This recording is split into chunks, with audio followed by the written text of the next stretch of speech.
오늘도 하나님의 은혜가 저와 여러분에게 함께하기를 기원합니다.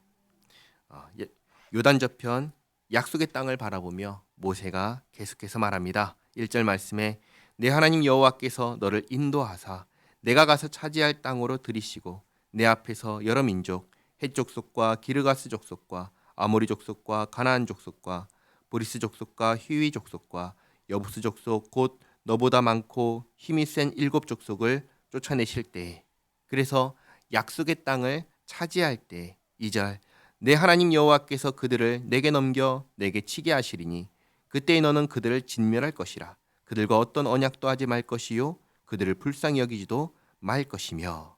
세 가지를 말씀하시죠. 첫째로 그들을 진멸하라, 둘째로 언약을 맺지 마라, 셋째로 불쌍히 여기지 말라. 하나님께서 그들을 진멸하라고 하십니다. 이것은 최후 심판을 예표합니다.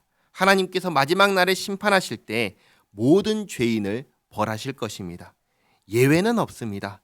죄의 삭은 무엇입니까? 죄의 삭은 사망입니다. 그것을 알려주시는 것입니다. 그러니 당연히 그들과 언약을 맺어서는 안 되고 또 불쌍히 여겨서도 안 됩니다. 오늘날 많은 사람들이 이 전쟁을 보고 가난한 사람들을 불쌍히 여기면서 하나님을 나쁜 하나님으로 매도하는데 크게 잘못하는 것입니다.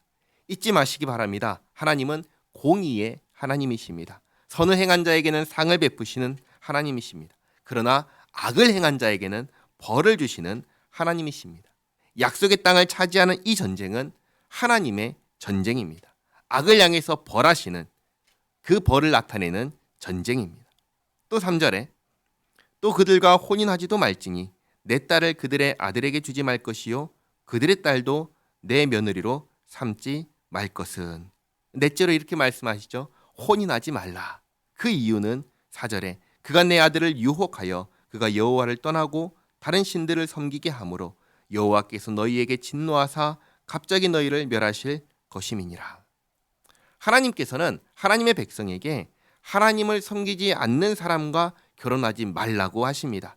그 이유는 오히려 하나님을 떠나게 만들 것이기 때문입니다. 예수 믿는 사람이 예수 믿지 않는 사람과 결혼하면 그 결혼 생활이 쉽지 않습니다. 믿는 사람과 결혼해도 쉽지 않은 게 결혼인데 믿지 않는 사람과 결혼하면 얼마나 더 어렵겠습니까? 게다가 불신자와 결혼해서 함께 신앙생활을 하게 된다면 정말 감사한 일인데 그런 경우가 또 얼마나 되겠습니까? 평생 아내를 두고 남편을 두고 기도하게 됩니다. 또 가장 안 좋은 경우는 믿지 않는 아내, 믿지 않는 남편을 따라서 신앙을 저버리게 되는 경우입니다. 하나님께서 우리에게 하지 말라 하시는 것은 누구를 위해서 하시는 말씀입니까? 우리를 위해서 하시는 말씀입니다. 하나님께서는 믿지 않는 사람들과 결혼하지 말라 하십니다. 5절에 오직 너희가 그들에게 행할 것은 이러하니 그들의 제단을 헐며 주상을 깨뜨리며 아세라 목상을 찍으며 조각한 우상들을 불사를 것이니라.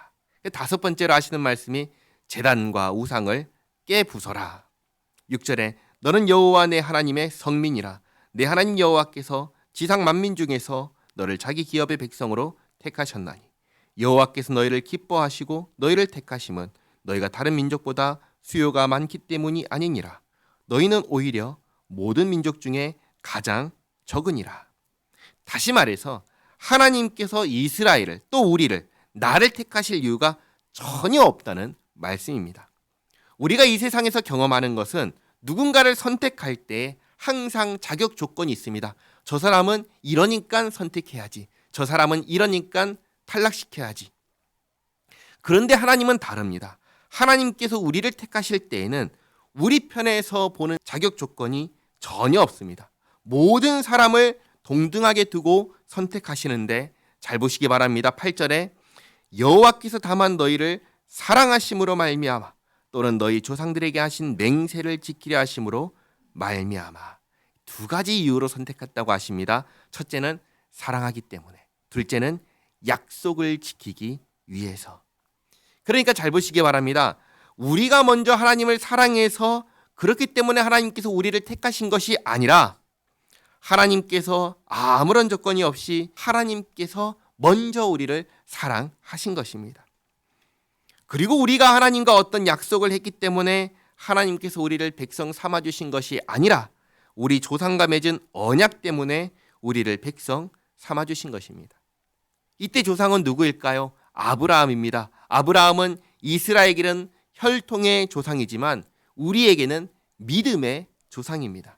그러니까 우리 편에서 어떤 사랑받을 만한 조건이 있어서 하나님께서 사랑하신 것도 아니고 우리와 뭔가 약속해서 약속 때문에 받은 것도 아니라 순전히 하나님께서 사랑하셔서 또 조상과 맺은 약속을 지키기 위해서 우리를 택하신 것입니다.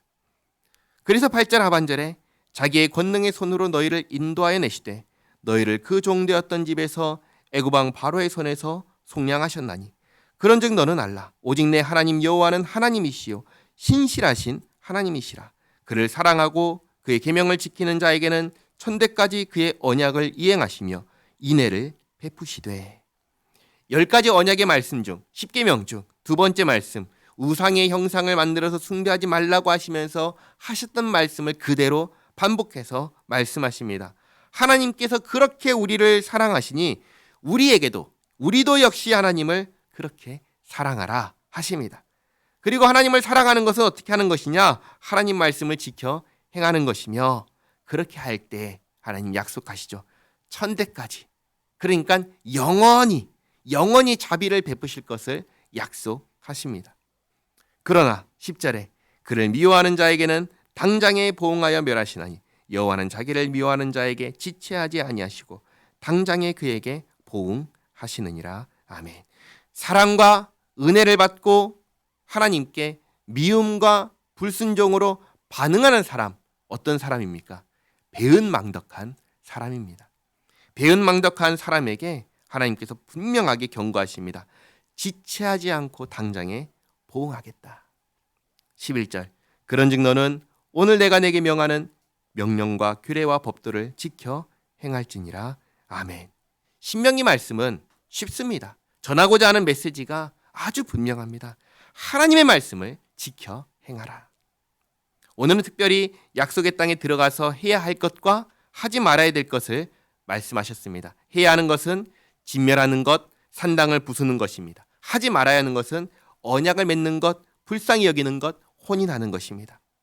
하나님께서 자격 없는 우리를 사랑하시고 우리가 아닌 조상과 맺은 약속을 지키기 위해서 우리를 택하시고 구원하신 이 은혜를 기억하면서 그 은혜와 사랑 앞에 순종으로 반응하는 우리 모두가 되기를 바랍니다.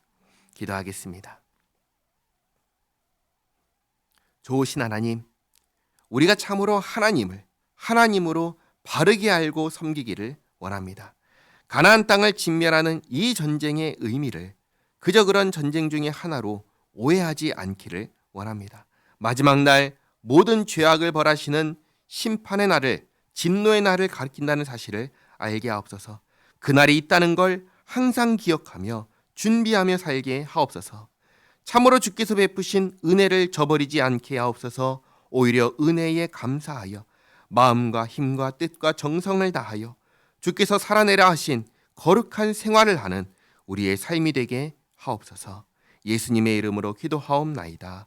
아멘.